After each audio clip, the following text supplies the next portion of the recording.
Radar Update. My name is Daniel Vallis from InformedChristians.com, a website ministry devoted to discerning current events from a Christian and biblical perspective. This is a warning, but it is not a prediction. I do not know the future, but we have heard the calls for peace and safety, and that means certain destruction is coming, and we see many things coming together. In our last video, we covered the concept that the Jewish months on the calendar have been corresponding to the celestial signs as days. And we've been particularly looking at the window that we find ourselves in right now when the enemy is also very active.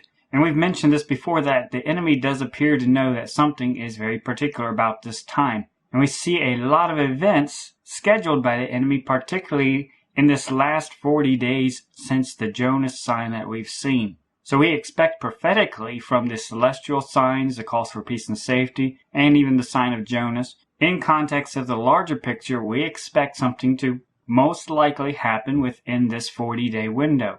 And of course, yesterday started the redemption reminder of the memorial that was instituted back in Scripture a long time ago, reminding about the need for atonement. And this is the time historically when it was gathered, the half-shekel memorial. So we find a lot of prophetic patterns pointing to this time. And we also see the enemy very busy, basically celebrating what I suspect to be their kickoff party. And they've been getting ready for Lucifer and the work of the mystery of iniquity coming to pass. And it appears that they have all sorts of awards and parties and kickoff events during this time because they expect the gates to be opened. We also find the British BAFTA Awards going on during this time too as well. And their trophy is straight up Apollyon, the one-eyed. And we've covered that so many times before. They're not hiding who they serve. The entertainment industry is not to entertain you. It's to change you. It's to conform you. But then, of course, today was the 50th Super Bowl, and we saw a lot of messaging from last year's. But Lady Gaga is scheduled to do the Star-Spangled Banner at this event. So she tweeted a particular message. And she said, "I'm honored to sing for the finest athletes, coaches, and fans, blah, blah, blah, by the dawn's early light." What have we been talking about? The day-month correlation. We are at the dawning. Satan's disciples know we are at the dawning. They are ready for the son of the morning, Lucifer. And notice in the picture that she posted a very particular message. "Oh, say, can you see by the dawn's early light what so proudly we hailed at the twilight's last gleaming." Very important keywords there. They know they are in the dawn's early light. And they also know they're at the twilight's last gleaming. And we'll look at the difference between that in a second. They know we are in a very special prophetic time. We will not know the day or hour because the prophetic signs are larger than a day and hour. We have to back up a little bit. And when we see the larger picture, we realize we are at the dawn's early light. And they know that too. So when we do back up to the larger picture, and we see back from the Feast of Trumpets to where we are today, we find a lot of events happened, very important events, and they happened in a very particular window. Notice that the fourth blood moon, the final one, happened just a few days after the Day of Atonement, but before the Feast of Tabernacles. It's a celestial marker and a bookmark inserted right there for a reason. Well, then when we fast forward to March, we find another very significant celestial sign as well in the sun this time, a total solar eclipse. So we see two bookends with a lot happening inside of that. And this is where we're going to get the big picture, because this is the evening, prophetically, of the day cycle. When we overlay it and look at the different months of the Jewish calendar that have happened in this time period, and we realize that the Feast of Trumpets marked day 1 of month 7. So we were literally starting the second half of the year on the Jewish calendar at that point. And just like a day has night cycle and a day cycle, two halves put together to make a day, we can liken the same for a year as well. And you could symbolically say the Feast of Trumpets marked the sunset and the evening twilight. When the sun set, the season started. And then month 8, the stars start coming out. Approximately a little bit after the sun sets and the twilight, and you start getting darker and darker and more stars come out. That's when we saw the Star of Bethlehem echo reminder right around that time. And then in month 9, which would have been leading up to midnight, day 1 of month 9 is when the calls for peace and safety started. Just like the Bible gives the pattern and illustration of the calls at midnight. Right around midnight, we should not be surprised that is when the major calls started to go out. And really, there haven't been too many major signs and calls since then. Because the midnight cry tells us he is nigh. He is at the doors. But he's not there yet. So then as we keep on going through the darkest part, between midnight and month 11, the darkest night, we saw a lot of enemy activity with them really ramping up and building to that time, a very dark time. And that's when they had the big push for Star Wars and that coming out on Apollyon and Christmas, the Nimrod celebration. All of that happened right in month 10, a very dark time in the world. And then month 11, that is when the morning star started shining. Venus, that celestial sign. And then of course we have the major celestial signs with the 5 planets going on between month 11 and month 12. And month 12 appears to be the dawning, wherein these celestial signs start crossing, so to speak. Venus starts to get less and less as the morning star and the sun rises earlier. And so month 12 is apparently the dawning period. And then just like a new moon signals the beginning of a new month, we can see that the total solar eclipse in a way signals that a new sun starting on month 1, Nisan, also known as Abib, also known as barley. That's going to be the sunrise. The dawning is before that. Right now we are in the twilight. And what is the twilight? Well, let's go back to the Feast of Trumpets time period when the sun, metaphorically speaking, was setting. And typically you have about 3 different twilights. You have what's called the civil twilight, which happens roughly about a half hour after the sun goes below the horizon. And then a nautical twilight is about an hour after the sun goes down.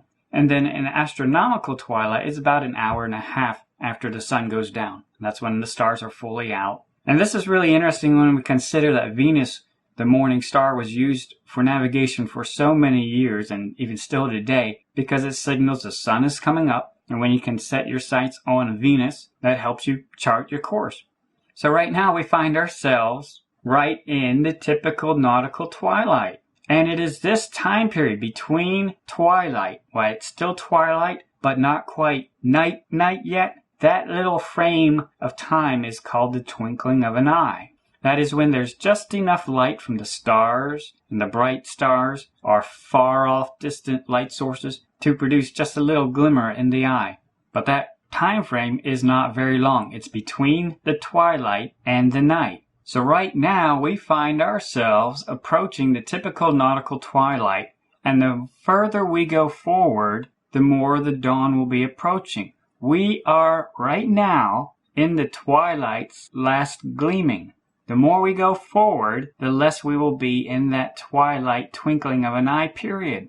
And I've said this before, we should expect Christ sooner rather than later. And he always intimates you will see the day approaching, which is the day of our redemption. But he intimates that he will be coming before that. He's coming sooner than we expect. But right now we are at the twilight's last gleaming, and the enemy knows that too. And they have a lot of stuff planned for this time period because they are celebrating that the world is at that point on the celestial clock.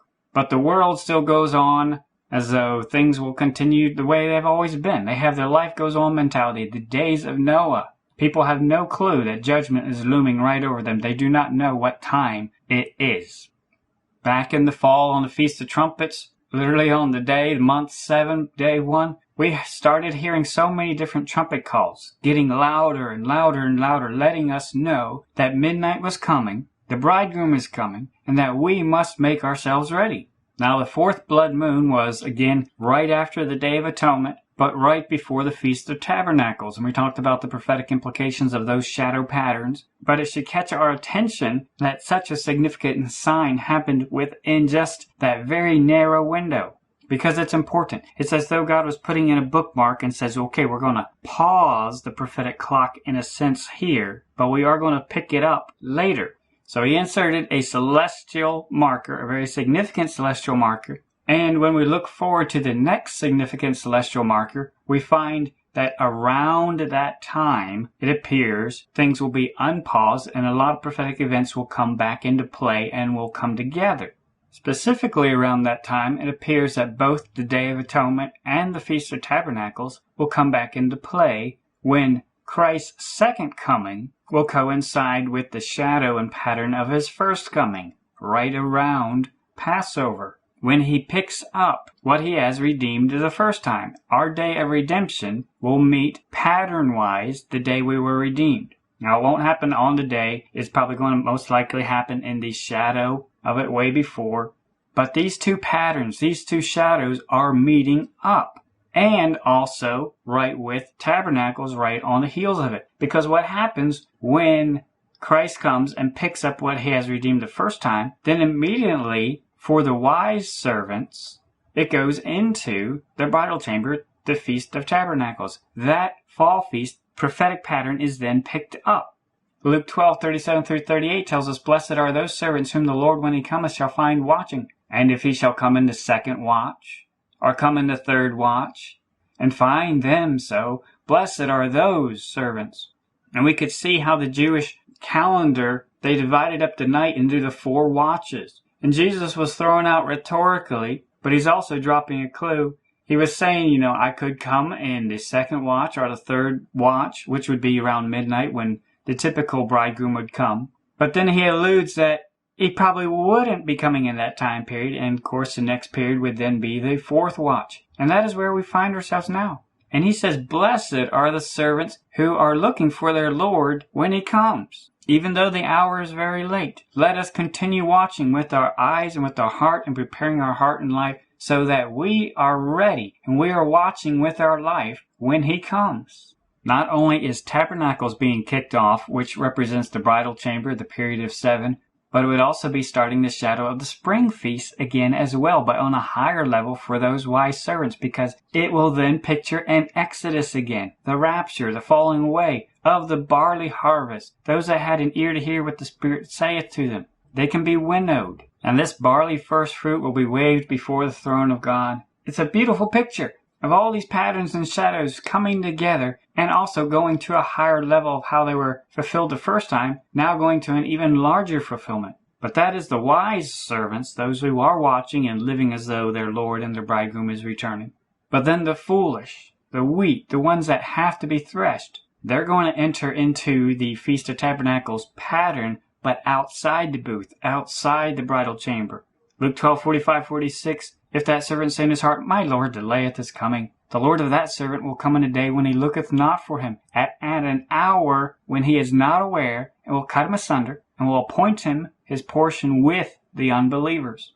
Then Matthew 24:51 adds on to that, clarifying that he will be appointed with the hypocrites as well. The hypocrites are staying behind with the unbelievers because they said they loved God, but their life did not bear fruit. They did not live. They did not prepare their heart as though their Redeemer, their Savior, their bridegroom was returning. And Christ told his disciples that he will be coming and he will be revealed during the days of Noah when people are not expecting things to suddenly change. But they will be, because not only is tabernacle starting, but the judgment from the Day of Atonement is handed down, and that will be starting as well. So much coming together. Lord willing, we will be putting this material together into a handout and poster for easier studying as well. Matthew 25:6-7. And at midnight there was a cry made, Behold, the bridegroom cometh, go ye out to meet him. Then all those virgins arose and trimmed their lamps. When we read the letters to the 7 churches in Revelation chapter 2 and 3, we find what Christ desires in his bride, what he is looking for when he returns.